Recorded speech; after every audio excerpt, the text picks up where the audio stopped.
capítulo 4, versículo 38 ao 41, no nome do Senhor Jesus.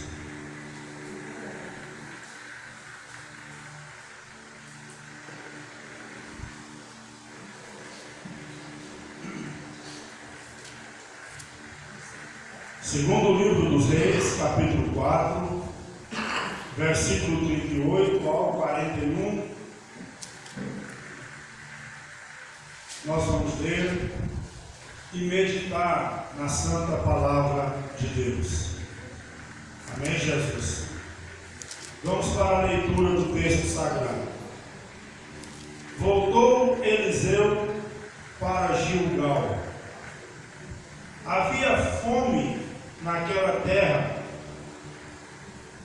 e estando os discípulos dos profetas assentados diante dele, disse ao seu moço: põe a panela grande ao lume e faz um cozinhado para os discípulos dos profetas. Então saiu um ao campo a apanhar ervas e achou uma trepadeira silvestre, e colhendo dela, encheu a sua capa de colecetinhas, voltou e cortou-as em pedaços, pondo-os na panela, visto que não as conhecia. Depois deram de comer aos homens. Enquanto comiam do cozinhado, exclamaram: morte na panela! Ó homem de Deus! E não puderam comer. Porém ele disse: trazei farinha. E a deitou na panela. E disse: tira de comer para o povo. E já não havia mal algum na panela. Glória a Jesus. Até aí, meus irmãos, podeis tomar assento, no nome do Senhor Jesus. Como é de conhecimento dos irmãos, nós estamos todas as terças-feiras estudando a Santa Palavra de Deus. Na ocasião, estamos estudando a vida do profeta Eliseu e aprendendo nos relatos bíblicos que nos falam acerca do profeta Eliseu, de que forma Deus usou este homem, como Deus manifestou o seu poder a ele, como Deus alcançou pessoas através dele, como a vida de pessoas foram mudadas pelo Senhor Deus, através da sua palavra viva, poderosa e eficaz, que foi falada por intermédio do profeta Eliseu. Este texto que nós lemos, meus irmãos, é um texto para o contexto social em que vivemos, o contexto atual. É um texto de uma importância muito grande. O texto em que nós lemos hoje pode explicar-nos o porquê da situação de crise religiosa, ou crise, vamos dizer, crise no meio da igreja. Então este texto pode nos explicar com detalhes, com riqueza de detalhes, o porquê que a situação que nós vivemos, existe essa crise religiosa tão grande. Temos que observar os detalhes que o Espírito do Senhor nos revela em sua palavra, com atenção, meditando na Santa Palavra de Deus, para assim podermos entender acerca deste assunto tão importante. Os irmãos notem que no capítulo 38, quando nós começamos a ler, nos diz a palavra do Senhor que Eliseu voltou para Gilgal e havia fome naquela terra. E estando os discípulos dos profetas assentados diante dele, disse ao seu moço: põe a panela grande ao lume e faze cozinhado para os discípulos dos profetas. Aqui, meus irmãos, neste texto, nós vemos que Eliseu volta para Gilgal, e quando Eliseu chega em Gilgal, o que é que Eliseu encontrou lá? Havia fome naquela cidade, naquela terra. Havia fome naquele lugar. E a primeira consideração importante que eu quero fazer acerca deste ensino bíblico é a consideração de que o homem de Deus não pode ficar indiferente frente aos problemas que as pessoas estão vivendo, estão passando. O homem de Deus, meus irmãos, o verdadeiro homem de Deus, representa mudança no meio da sociedade onde ele vive. Uma sociedade que tem um homem de Deus vivendo no meio deles é uma sociedade que sofrerá mudanças positivas, poderosas em suas vidas. Se o homem que vive nesta sociedade é um homem de Deus, precisa haver mudança no meio desta sociedade. O profeta Eliseu, meus irmãos, ao chegar em Gilgal, o que é que ele vê? O povo está passando fome. O homem de Deus, automaticamente, parece que vem aquela responsabilidade sobre os ombros dele de fazer alguma coisa. Eu tenho que fazer alguma coisa por esta cidade. Não posso deixar ficar indiferente com relação ao problema deste povo. O homem de Deus precisa sentir a dor das pessoas, precisa sentir a situação espiritual, a situação de dificuldade, seja ela qual for, que as pessoas estejam vivendo, meus irmãos. Será que o senhor ou a senhora já não tem visto pessoas nos dias de hoje que, em meio aos problemas dos irmãos, das pessoas, da sociedade, apenas viram as costas e nem sequer tentam fazer alguma coisa para ajudar?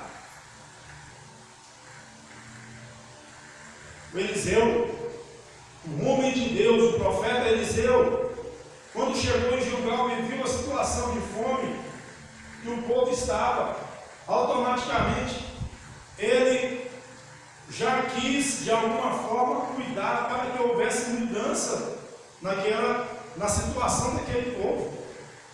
Então, esta é a primeira consideração que eu preciso fazer. Eu, como homem de Deus, o senhor, como um homem de Deus, a senhora, como uma mulher de Deus que vive neste tempo presente, nós somos responsáveis para que as mudanças positivas, poderosas, maravilhosas aconteçam nesta sociedade. A responsabilidade está em mim. está no Senhor, está na Senhora. E como poderemos nós ficarmos indiferentes em meio a problemas sociais, a dificuldades das mais diversas que a sociedade está atravessando, irmão? Como poderemos nós nos calar, ficar quietos diante da situação de crise que o país vive? Crise política, crise econômica, crise financeira, crise religiosa, corrupção religiosa, afastamento do homem, se afastando todos os dias do Senhor Deus. Como poderemos nós ficarmos indiferentes com relação a esta situação da sociedade? Nós não podemos ficar indiferentes. Em mim está a palavra viva, a palavra que tem o poder de transformação. O apóstolo Tiago disse que esta palavra ela está sendo implantada dentro de nós.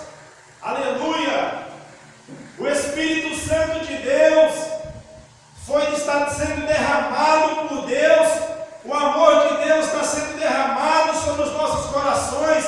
O Senhor nos chamou e nos levantou na sua graça. E todos os dias o Espírito Santo maravilhoso está implantando esta palavra viva dentro de nós. Aleluia! E agora não poderei mais, a partir do instante que esta palavra é implantada em minha vida, não poderei eu mais me calar quando eu ver situações adversas, situações difíceis que as pessoas estão passando. Você pode dizer: por que eu estou com desejo de falar com essa pessoa? Eu nem sou pastor, eu nem fui consagrado a obreiro, eu não sou evangelista, isso é coisa de pastor, eu não tenho que ficar incomodado com isso. Está enganado. A palavra viva do Deus eterno está sendo implantada dentro de nós para mudança e transformação da sociedade. Aleluia! A igreja do Senhor Jesus, toda ela é um agente influenciador de Deus aqui nesta sociedade. A igreja do Senhor Jesus só está aqui ainda para poder transmitir a verdade às pessoas, para que através da verdade elas também se rendam ao Senhor, conheçam o poder de Deus, conheçam o verdadeiro Deus e assim possam iniciar um relacionamento maravilhoso com Ele. Aleluia! Então, percebo que o Espírito Santo está falando à igreja nesta noite sobre a transmissão da verdade. Oh meu Deus, em todos os lugares que eu sou conduzido pelo Espírito do Senhor, tenho me deparado com pessoas com os mais diversos tipos de problemas, pessoas que estão com relacionamentos frustrados, pessoas que estão com problemas financeiros, pessoas que estão com problemas emocionais, problemas dos mais diversos. E sabe o que mais? Estas pessoas se acham de vir me pedir opinião, ou muitas vezes eu as vejo conversando bem próximas de mim sobre um problema, contando para pessoas amigas dos seus problemas ali perto. Oh, como eu sinto peso em meus ombros, e digo: não posso me calar. Esta semana eu tive a oportunidade de falar acerca do arrependimento para um colega de trabalho, e eu falava alguma coisa e não estava, o Espírito do Senhor me impulsionava a falar mais, e eu falava mais para esta pessoa, e chegou um ponto que eu disse para ele: se o senhor não se arrepender hoje dos seus pecados, se não houver arrependimento dos seus pecados, não haverá salvação. Ninguém poderá ser salvo se não se arrepender dos seus pecados. E ele me dizia: mas eu acho que eu não estou pronto ainda para me arrepender. Eu posso ir me arrependendo devagar, eu posso ao longo do tempo ir entendendo se eu quero me arrepender. Eu dizia: você pode tudo. Acontece que se Jesus vier agora e o senhor não tiver arrependido ainda,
enviou uma mensagem no meu WhatsApp e esta mensagem dizia: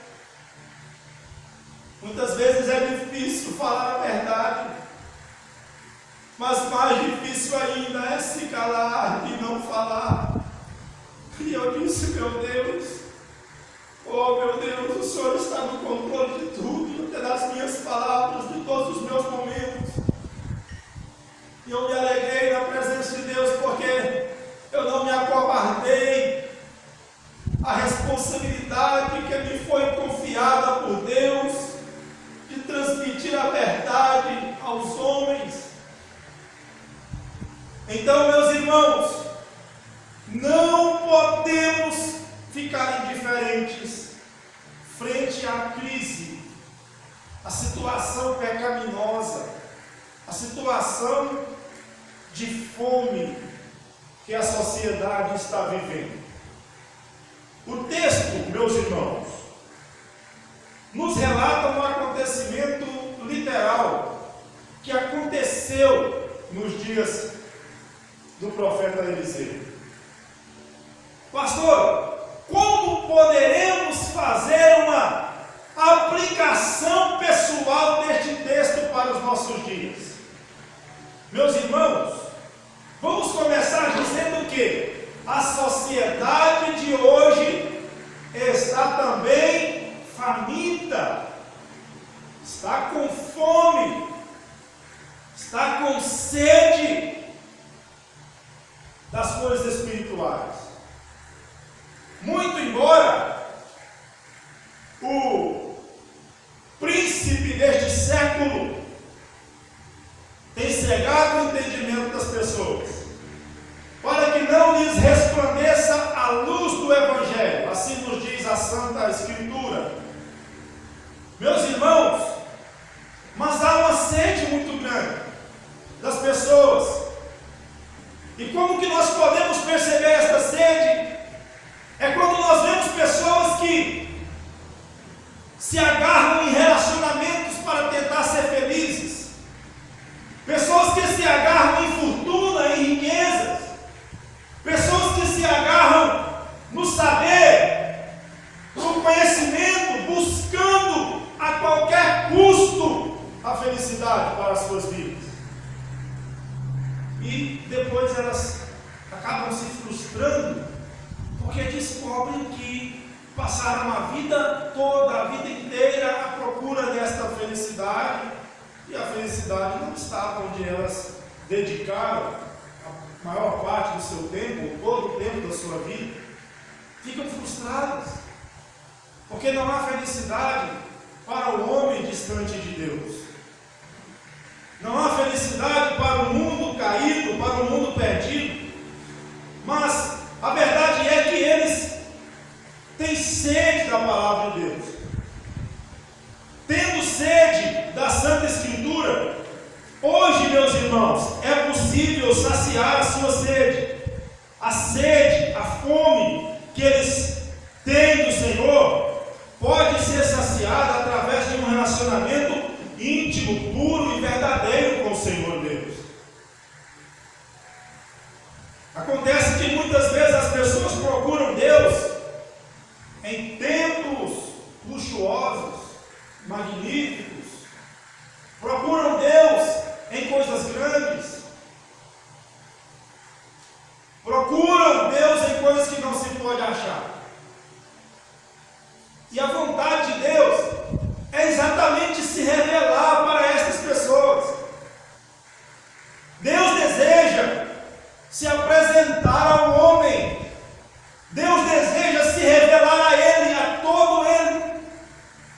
O mais vil pecador que vive neste tempo de hoje, Deus está interessado em se revelar a ele, lhe oferecendo perdão, lhe oferecendo mudança na sua vida, felicidade, alegria em seu coração. O profeta Amós escreveu no capítulo 8, versículo 11, dizendo que vem dias, diz o Senhor Deus, em que enviarei fome sobre a terra, não fome de pão, nem sede de água, mas de ouvir a palavra do Senhor. Hoje, meus irmãos, existem almas que estão com fome, estão sedentas. E hoje é possível saciar a fome, a sede do pecador, porque Deus está na terra no tempo presente. O Espírito Santo está operando na terra. O Espírito Santo está na igreja. O Espírito Santo está na palavra do Senhor. Então, é possível saciar a fome e a sede. Porém, virá dias, diz o Senhor, em que o Senhor enviará fome sobre a terra e sede, mas não fome de pão e nem sede de água, fome e sede de ouvir a palavra do Senhor. E nesses dias não encontrarão, andarão errantes de mar a mar e buscando a palavra do Senhor, mas não encontrarão. Deus nos falou acerca disso esses dias através do nosso irmão. Louvado seja Deus. Então, meus irmãos, o primeiro ponto aí nós aprendemos aqui nesta noite acerca desse texto com o profeta Eliseu qual é este ponto, meus irmãos? Qual é a consideração que nós temos que fazer? Primeira consideração: nós não podemos ficar indiferentes em meio aos problemas, em meio à crise, em meio à situação que está vivendo esta sociedade. Então, meus irmãos, o profeta Eliseu, ele se preocupou e ele quis saciar a fome do povo. Ele disse para o seu servo que fizesse um cozinhado para os filhos dos profetas. Prestem atenção. O que os discípulos dos profetas estavam fazendo? O que nos diz o texto? O povo estava passando fome e os discípulos dos profetas estavam o quê, irmãos? Quem está com a Bíblia aberta? Versículo 38 nos diz, os discípulos dos profetas estavam o quê? Assentados diante dele. A situação era ruim, havia fome na cidade, e os discípulos dos profetas, ou seja, aqueles que os profetas pregaram e os convenceram a entregar as suas vidas a Deus, dedicarem as suas vidas ao ministério profético, mas que ainda estavam em treinamento, estavam sentados, como quem talvez não soubesse o que fazer em meio à situação, ou como quem estivesse acomodado. Podemos pensar ainda que talvez eles estavam com tanta fome, com tantos dias sem comer, que estavam fracos ao ponto de que não podiam se levantar. Será que nós temos pessoas hoje desta forma, espiritualmente falando? Discípulos de profetas? Quantos discípulos, meus irmãos? A situação é séria, muito séria. Quantos discípulos, meus irmãos, do tempo presente estão sentados? A sociedade está se dissolvendo. A moral e a ética está em desuso. A pornografia toma conta da sociedade. O homossexualismo. Agora estão tentando fazer com que empurrar goela abaixo na sociedade a todo e qualquer preço. E muitos discípulos sentados, irmãos. Por que, pastor, estão assentados? Vamos pensar que talvez podemos pensar que talvez estão fracos demais, enfraquecidos pela fome espiritual, deixaram de comer o pão vivo que desce do céu, deixaram de beber da fonte inesgotável, do rio de águas vivas que flui no altar de Deus, e aí se enfraqueceram tanto que agora não podem ficar de pé por causa da fraqueza. Podemos pensar que talvez estão indiferentes, não estão preocupados com a situação do povo. O que podemos pensar dos discípulos que estão assentados, meus irmãos? Prestem atenção. Estava conversando com o João Vitor hoje, e ele me disse: pastor, não tem mais quem preocupa com as pessoas, para ir atrás das pessoas dessa forma. Eu estava falando para ele de como Deus está operando. O irmão Alessandro mudou ali para a chácara, e agora, através deles, Deus está alcançando outra família na fazenda vizinha. Eu estava falando isso para ele, ele me dizia: não há mais quem se preocupe desta forma com as pessoas. Isso é um louvor para mim ou para esta igreja? Não, irmãos. Nós estamos fazendo o que Jesus mandou fazer. Isto é apenas um lamento. É apenas um lamento para os discípulos que estão sentados. Cruzaram os braços e disseram: nós vamos ficar aqui assentados. Enquanto o Senhor Jesus está dizendo: ide por todo mundo, pregai o meu evangelho a toda criatura. Me pesa nos ombros quando eu leio na Bíblia Jesus falando com o apóstolo Pedro, dizendo: Pedro, tu me amas? Amo, Senhor. Então, Pedro, apacenta as minhas ovelhas. Pedro, tu me amas? Amo, Senhor. Então, cuida dos meus cordeiros, Pedro. Pedro, tu me amas? Sim, Senhor. Tu sabes que eu te amo, o Senhor sabe de tudo. Então, apacenta as minhas ovelhas, Pedro. Apacentar é exatamente cuidar, meus irmãos. Ir atrás, ajuntar, trazer para o aprisco, arrebanhar, tirar os espinhos, os carrapichos da lã da ovelha. É pegar um cajado e enfrentar lobo para não devorar as ovelhas. A ovelha se feriu, tem que ir atrás e pegar nos braços com amor. Ela é uma ovelha, apenas está ferida, eu vou cuidar dela para não morrer.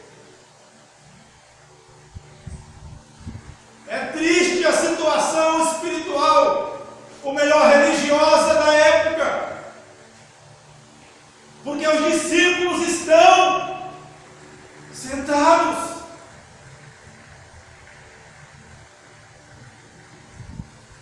E o Senhor e a senhora, como discípulo do Senhor, como está?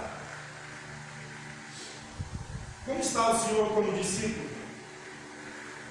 Será que o Senhor não está sentado? Será que está de pé? Será que está trabalhando da forma que o Senhor deseja? Então, meus irmãos, a segunda consideração que nós vamos fazer acerca deste texto tão maravilhoso é quando o servo de Eliseu, cumprindo aquilo que o Senhor disse, ele se encontra, sai para buscar o alimento e, já que não havia muita coisa para trazer, ele acha uma trepadeira silvestre e traz. Preste atenção, quem está com fome escolhe o que vai comer. Quem acha que escolhe? Escolhe não, não é? Muitos já no lixo, né? Pegar no lixo, para comer já vivo. Pessoas vão até no lixo buscar comida.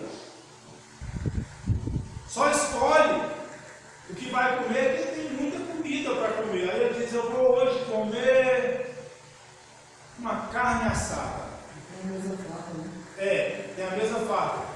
Deixa eu ver o que vou comer. Acho que vou comer um peixe.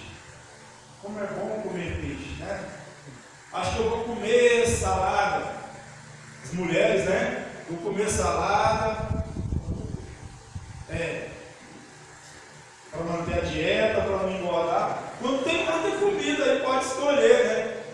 Mas quando não tem nada para comer, nada, absolutamente nada, aí não dá para escolher. Achou ali o céu do profeta, achou ali uma trepadeira silvestre. Logo cortou um pouco e trouxe. Chegou lá, picou em pedaços, cortou em pedaços, colocou na panela. Quando começaram a comer, perceberam que havia algo estranho naquela comida. Era uma árvore brava. Eles começaram a comer e começaram a se sentir mal. Começaram a sofrer talvez uma fadiga muscular. Talvez começou situações adversas naqueles que já estavam comendo e alguém os advertiu, dizendo: morte na panela. A morte na panela. Chamaram depressa o homem de Deus.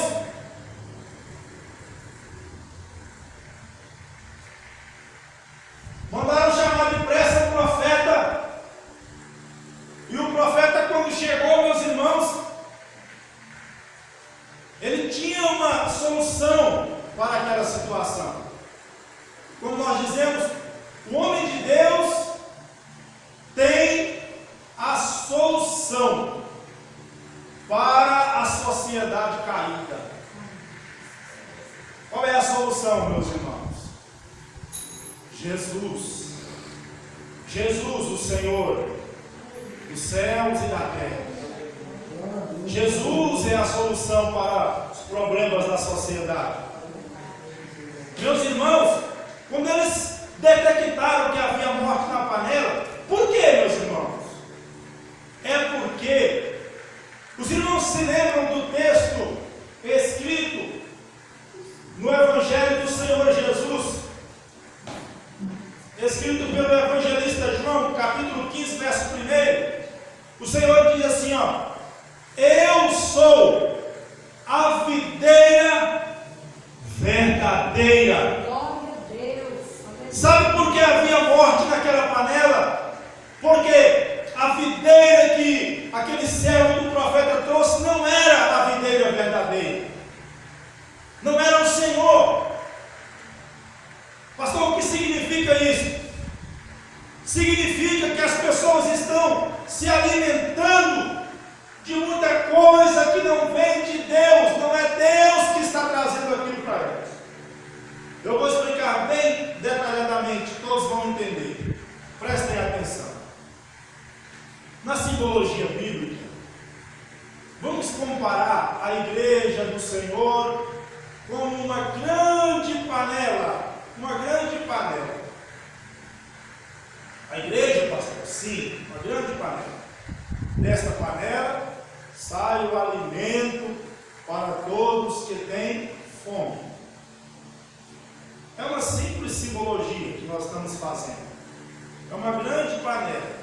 E desta panela sai o alimento para as pessoas. Qual é o alimento que tem que sair daqui? É a videira verdadeira. João capítulo 15, verso 1. Jesus diz: eu sou a videira verdadeira. Nós temos que nos alimentar de Cristo Jesus. Mas aqueles discípulos dos profetas estavam se alimentando de uma videira que não era uma videira verdadeira do Senhor Jesus, mas era uma trepadeira silvestre, uma árvore brava, venenosa. Eu vou explicar mais ainda. Eu não vou poupar palavras, não. Vou falar de forma simples, mas eu vou falar. Quando eu me converti a Cristo Jesus no ano de 93, nós tínhamos uma doutrina tão sadia, pelo menos na minha cidade do interior, onde eu nasci e cresci e conheci a Cristo. Era uma doutrina tão sadia, tão maravilhosa. O pastor no culto de terça-feira não tinha vergonha de dizer, e não tinha medo de dizer: eu quero que as mulheres da casa de Deus se vistam com decência. Quero avisar as irmãs que não cortem os seus cabelos, porque é honra com relação aos anjos. Quero avisar as irmãs que não usem maquiagem, não se maquiem, tentando mostrar que vocês eram uma pessoa que não é. Sejam naturais. O uso das mulheres seja um uso natural, não com arranjos no cabelo, com enfeites no seu cabelo, uso de vestidos luxuosos, não, mas o traje de uma mulher tranquila, calma, serena, mostrando uma beleza interior.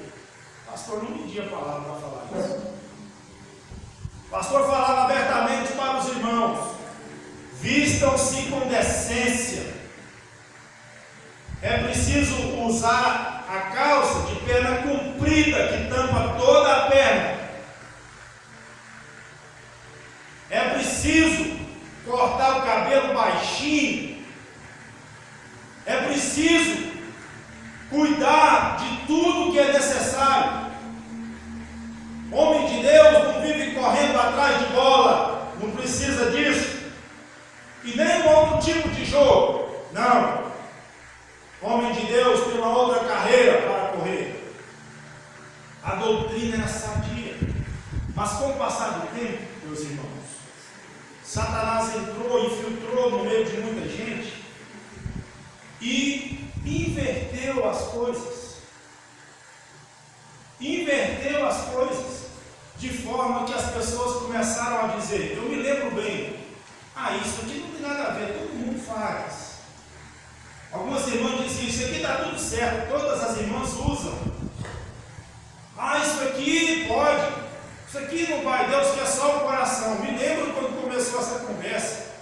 O que Deus está interessado mesmo é o coração. Utilizavam o texto de 1 Samuel capítulo 16, em que o Senhor diz para Samuel: olha, o Senhor não vê como vê um homem. Aí inverteram, porque não é isso que Satanás faz, inverter a verdade de Deus, torcer a verdade de Deus. E aí começaram, meus irmãos, a uma onda de tudo pode dentro da igreja. O que era isso, irmãos? Morte na panela. Isso é morte na panela. Pastor, como assim? É o que Deus está falando aqui. O que é morte na panela? É comer, ingerir um alimento que é veneno. Deixa eu mostrar para os irmãos. Não é com alegria, não. Deixa eu mostrar para os irmãos o que aconteceu. As mulheres deixaram de usar com decência, inflamando a casa de Deus. Há muitos lugares, muitas igrejas, que muitas vezes, se você for, você precisa de ficar o culto inteiro de olhos fechados. Se quiser ter comunhão, alguma comunhão com Deus. Porque se abrir os olhos, vai ver a indecência, vai ver a falta de pudor, a falta de vergonha. A casa de Deus é um lugar na terra onde tem que haver pureza, inocência, simplicidade, verdade. E aí, meus irmãos,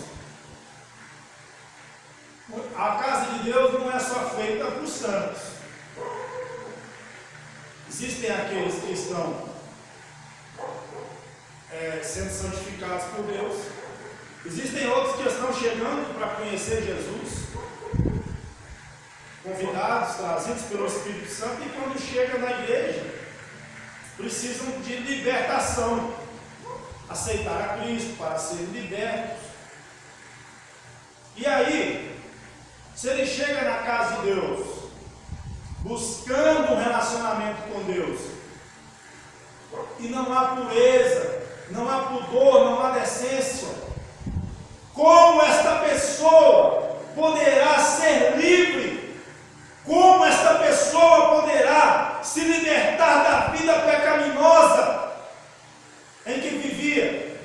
Quando muitas vezes dentro da casa de Deus há situações que o forçam, o levam, que contribuem para uma situação pecaminosa. O que é isso, pastor? Morte na panela. Foi a morte na panela que causou isso. Eu já vi, já ouvi, participei de várias reuniões em que as pessoas, os homens, traziam morte na panela para os obreiros, morte na panela para a igreja. Não, irmão, você tem que arrumar isso, tem que passar aí um pó, um brush, um batom, ficar bonita para o seu marido, não sei o que, não sei o que. Coisas assim, meus irmãos. Morte na panela. Está vendo? Então, o que é a morte na panela? É tudo aquilo que nós ouvimos, mas não vem de Deus. E muitas vezes pessoas que não têm a maturidade necessária para discernir, acabam aceitando aquilo como sendo de Deus e futuramente acabam prejudicadas, até morrendo espiritualmente porque comeu comida estragada. Viu, meus irmãos? Então, o que aconteceu? Chamaram o homem de Deus, e o que ele falou, irmãos? Vamos para o texto, versículo 40. Depois deram de comer aos homens. Enquanto comiam, do cozido exclamaram: morte na panela, ó homem de Deus, e não puderam comer. Porém, 41, ele disse: trazei farinha. E ele a deitou na panela e disse: tira de comer para o povo. E já não havia mal nenhum na panela. O que ele fez? Ele colocou farinha ali na panela. Pastor, mas por que a farinha tirou a morte da panela? Irmãos, o Senhor Jesus, ele é o pão vivo que desceu do céu. O que é o pão? O pão é o produto final da farinha, não é? Você não vai fazer o pão de quê? Da farinha, do trigo, da cevada, do cereal.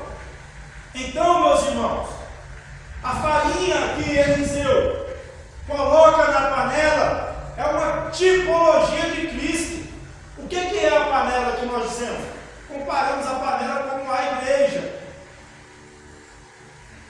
Cristo na igreja é o que traz vida para a igreja do Senhor, é o que tira as pessoas da morte, é Cristo Jesus.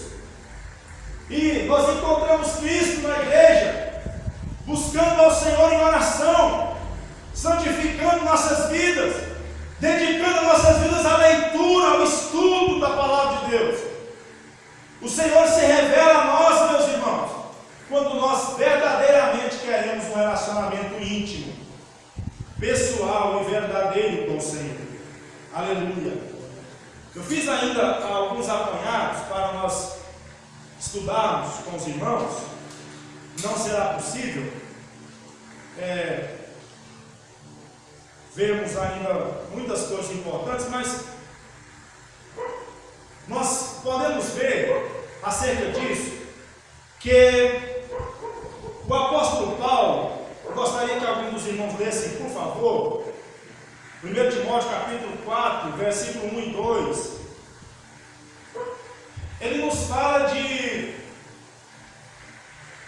um movimento movimento estranho que tem acontecido nos últimos tempos, nos últimos dias, e que esse movimento haveria de trazer apostasia, fala da doutrina de demônios. Eu gostaria de fazer ainda uma consideração breve acerca deste assunto, por favor. 1 Timóteo 4, 1 e 2. Porém, o Espírito expressamente diz: nos últimos tempos, alguns apostarão da fé, dando ouvidos a espíritos enganadores e à doutrina de demônios, pela hipocrisia de homens que falam mentiras, tendo cauterizado a sua própria consciência, proibindo o casamento e ordenando a abstência dos alimentos que Deus criou para os fiéis e para os que conhecem a verdade, a fim de usarem deles com ação de graças. Amém. Glória a Deus. Então veja que o apóstolo Paulo fala que o Espírito do Senhor fala expressamente que nos últimos dias alguns apostatarão da fé, dando ouvidos a espíritos enganadores e a doutrina de demônios. Preste atenção, meus irmãos. Existem doutrinas que estão sendo pregadas que são demoníacas na vida de muitas pessoas. É uma estratégia de Satanás para destruir. Nós não vamos fazer considerações acerca da apostasia, porque não temos tempo, mas eu gostaria apenas de fazer uma breve consideração acerca das doutrinas. Nós temos pelo menos 3 tipos de doutrinas existentes. A primeira é a doutrina de Deus, que eu quero ver com os irmãos. A doutrina de Deus, pastor, como é a doutrina de Deus? A doutrina de Deus, ela é a sã doutrina. Por que, pastor? Porque Deus é santo. Lembra 1 Pedro 1,16? Sede santos, porque eu sou santo. Só podemos nos relacionar com Deus se santificarmos as nossas vidas, ou então não conseguiremos relação nenhuma com Deus, relacionamento nenhum com Deus. Então, a doutrina de Deus é a sã doutrina que todos os obreiros devem observar com zelo e ensiná-la à igreja do Senhor Jesus. Por favor, alguém abre Tito capítulo 2, versículo 1. O primeiro que encontrar, por favor, fica de pé e leia em alto e bom som. Tito capítulo 2, versículo 1.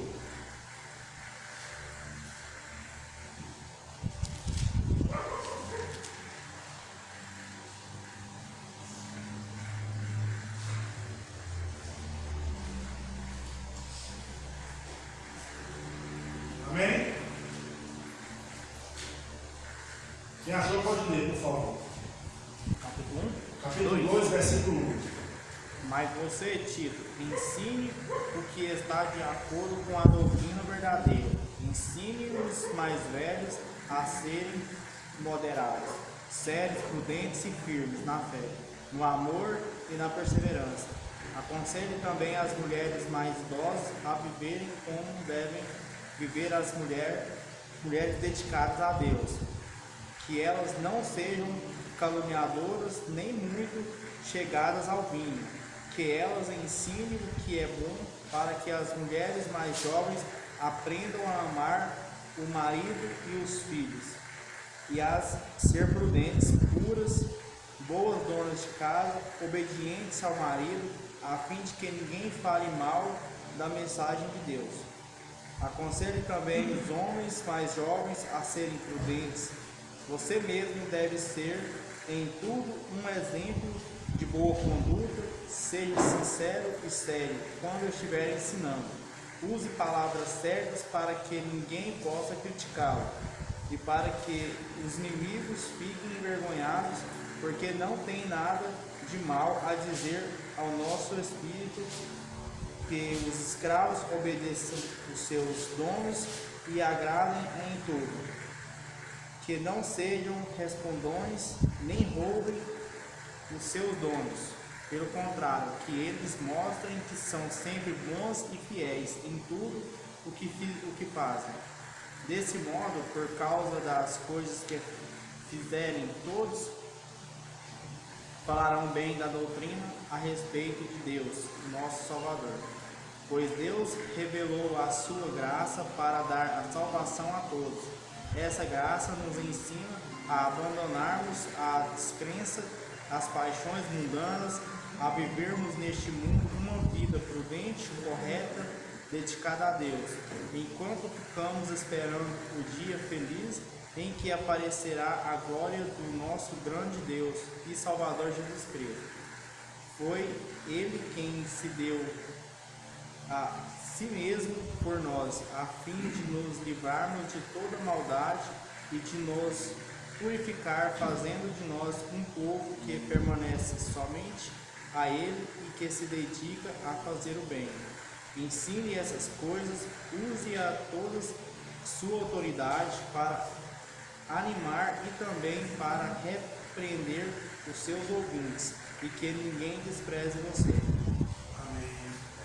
Glória a Jesus. Então, Paulo a Timóteo diz que ele devia pregar, devia ensinar, admoestar os mais velhos, admoestar as mulheres. Ele ensina que ele tinha que pregar a sã doutrina. Então, meus irmãos, a sã doutrina precisa ser observada e pregada pelos obreiros do Senhor, aqueles que são chamados por Deus. Aí, meus irmãos, existem as doutrinas de homens. Elas são baseadas em costumes humanos, em preceitos humanos. Em Mateus capítulo 15, verso 9, Jesus falou acerca disso, dizendo que as pessoas o adoravam em vão, porque se baseavam nos preceitos de homens, ensinamentos apenas de homens. O que quer dizer isso, pastor? Coisas que não têm base bíblica, coisas que não são instruções bíblicas. Nada que um homem quiser ensinar à igreja, se não tiver base bíblica, isto não pode ser entendido como uma doutrina de Deus, mas como uma doutrina do homem, coisa humana, é um pensamento humano. Pastor, qual é o exemplo que nós podemos usar para entendermos isso? Podemos utilizar o exemplo da igreja no tempo da Idade Média, em que a igreja era comandada por dogmas. Pastor, era só na igreja na época da Idade Média? Não. Nos dias de hoje, essa mesma igreja ainda conduz muitas pessoas através, lá eles falam que ensinam a Bíblia e a tradução. Viu, irmãos? Então, esta igreja, ela se utiliza da tradução, melhor dizendo, da tradição religiosa. Então não é só a Bíblia que vale lá. Além da Bíblia, também tem a tradição religiosa. Mas se a tradição não estiver de acordo com a Bíblia? Não está mesmo. Mas utilizam a tradição que eles receberam, dos seus antepassados, até nos dias de hoje. Preceitos de homens, doutrina de homem, não é doutrina de Deus. E por fim, meus irmãos, existem as doutrinas de demônios, que é a que Paulo fala no capítulo 4, versículo 1 e 2 de 1 Timóteo. A doutrina de demônio, irmãos, elas são sutis, definidas por obreiros fraudulentos, que tentam distorcer a verdade ao implantar suas mentiras. Isso são doutrinas de demônios. Obreiros fraudulentos que cometem fraude diante de Deus, pessoas tortas, bagunçadas, não têm vida com Deus, não têm vida no altar, que ao seu bel prazer, por causa talvez das suas más obras, aí eles vão distorcendo a verdade de Deus sutilmente, irmãos. Viu? Não é isso que Satanás fez desde o começo? Distorcer a verdade? Então, distorcem a verdade sutilmente. Sutilmente. Viu? para poder implantar a sua doutrina. São doutrinas de demônios. Eu venho falar hoje aqui, pela autoridade que por Deus me foi concedida. Esse negócio de, ó irmão, isso pode, tem nada não, isso não é pecado não. Essas maquiagens, tudo pode, irmão. Pastor que inventou esse negócio que não podia maquiar. Pastor que inventou esse negócio que tinha que vestir só saia no cima do joelho. Pastor, isso é coisa de homem, irmão. Mentira. Doutrina de demônios. Isso é morte na panela. A doutrina de Deus é santa, é pura. Viu, irmão? Nós temos que viver com decência, ter ordem na casa de Deus, ter temor ao chegar diante de Deus, ao chegar no santuário de oração, respeito, reverência diante do Senhor. Esta é a sã doutrina, irmão. E nós temos que nos chegar diante de Deus. Os obreiros, eu quero ensinar aqui hoje, porque hoje é o culto de ensino. Viu? O pastor está me jogando um sotaque? Não. Estou te ensinando para que você cresça na presença de Deus. Obreiro da obra de Deus. Coloca a sua roupa adequada, põe a sua gravata e o seu terno, seu paletó, para vir ataviado, viu, bonito, ético, viu, se identificando com o obreiro. O médico não veste a roupa branca para identificar que é médico. O policial não usa farda. O homem de Deus tem que ser identificado pelas vestes também. Então eu quero pedir aqui os nossos obreiros, os pregadores que Deus está levantando. Gostaria que estivessem todos aqui. Viu?